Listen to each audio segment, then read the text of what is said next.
The one thing that's not talked about a lot when people talk about smallmouth bass is lures that work when the bite isn't on. You know, you're not catching 30, 40 fish a day.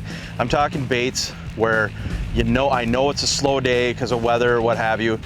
These are the baits that I use on slow days. The black hair jig.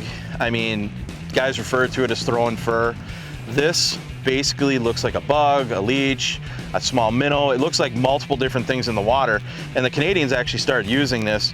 And what I found funny about the hair jig was the guys didn't believe that the Canadians were actually catching large smallmouth bass on such a small jig, and they were. And it took the States a long time to catch on to it, but that right there is a great slow day approach to catching smallmouth. The other one that doesn't get any play, if you have to, you're fishing around a lot of bug hatches, things like that, one of my favorite go-tos is simply an impulse leech threaded on a black jig head.